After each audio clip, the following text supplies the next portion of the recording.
আসসালামু আলাইকুম সবাইকে। বাসায় কি আপনারা স্পেশাল ফালুদা তৈরি করতে চান? তাহলে রেসিপিটা আপনার জন্য।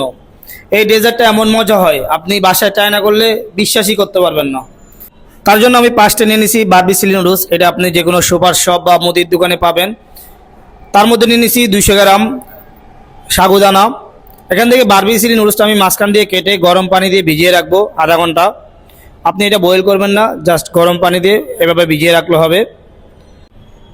সেমভাবে আমি সাগুদানাটা এভাবে সুন্দর করে বয়েল করে রাখতেছি, গরম পানি দিয়ে আধা ঘন্টা ভিজিয়ে রাখবো। সাবুদানাটা একটু নাড়াচাড়া করে নেবেন, নাহলে আপনার দলা দলা হয়ে যাবে, এটা অবশ্যই খেয়াল রাখবেন। সবগুলো আমি যেভাবে নাড়াচাড়া করে নিচ্ছি এভাবে আপনারা করে নেবেন। এখন আধা ঘন্টা পরে আমি এখানে কিছু ফল কেটে নিছি, দেখতে পাচ্ছেন আপনারা। আপেল আছে, আঙ্গুর আছে, কলা আছে, আনার আছে, আইসক্রিম আছে, সাগুদানা আছে। প্রথম আমি নিয়ে নিচ্ছি এখানে একটা বাটির মধ্যে আইসক্রিম, তার মধ্যে সাগুদানা দিয়ে দিচ্ছি। সাগুদানার সাথে মিক্স করা ছিল আপনার বারবিসিলি নুডলস। তারপর আপেল আমি এখানে লম্বা স্লাইস করে জুলিয়ান কাট করে নিচ্ছি। আঙ্গুর নিয়ে নিচ্ছি।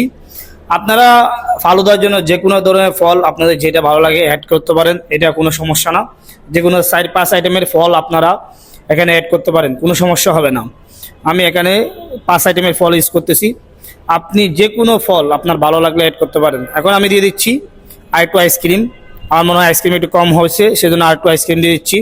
আপনি ভ্যানিলা আইসক্রিমটা ইউজ করবেন। এখন আমি এখানে ভালোভাবে মিক্স করে নিচ্ছি। একটু ভালোভাবে মিক্স করতে হবে, আইসক্রিমটা একটু দলা দলা থাকে, সেজন্য এটি একটু ভালোভাবে মিক্স করতে হবে সময় নিয়ে।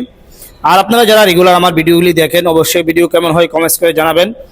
আর আমার একটা ইউটিউব চ্যানেল আছে জাভেদ কিচেন বিডি, সবাই একটু সাবস্ক্রাইব করে পাশে থাকবেন। তারপর আমি এটা ভালোভাবে মিক্স করার পর আমি এখানে দিয়ে দিব গুঁড়া দুধ। ফালুদায় গুঁড়া দুধটা একটু বেশি ইউজ করবেন। যতক্ষণ পর্যন্ত আপনার থিকনেসটা আসবে না ততক্ষণ পর্যন্ত গুঁড়া দুধ ইউজ করবেন, তাহলে আপনার ফালুদাটা খেতে ভালো লাগবে। আমি গুঁড়া দুধ দিয়ে আবার ভালোভাবে মিক্স করে নিচ্ছি। দেখেন, দেখে এখন মনে হচ্ছে ভিডিও দেখে খেয়ে ফেলবো। আমার ফালুদা এখন তৈরি হয়ে গেছে। আর ফালুদাটা আপনারা কীভাবে সার্ভ করবেন সেটা আমি বলে দিচ্ছি। একটু সময় নিয়ে দেখেন ভিডিওটা, আর একটু মিক্স করে নিচ্ছি আমি। অবশ্যই বাসায় ট্রাই করবেন। আর ফালুদার জন্য আপনারা জেলি পাউডার যেটা কিনতে পাওয়া যায় সেটা গরম পানির মধ্যে ভিজিয়ে রাখলে জেলি হয়ে যাবে। আমি প্লেটের মধ্যে নিচে কিছু জেলি দিয়ে দিচ্ছি, উপরে ফালুদাটা দিয়ে দিচ্ছি। আর এই দেখেন উপরে আরেকটু জেলি দিয়ে দিচ্ছি।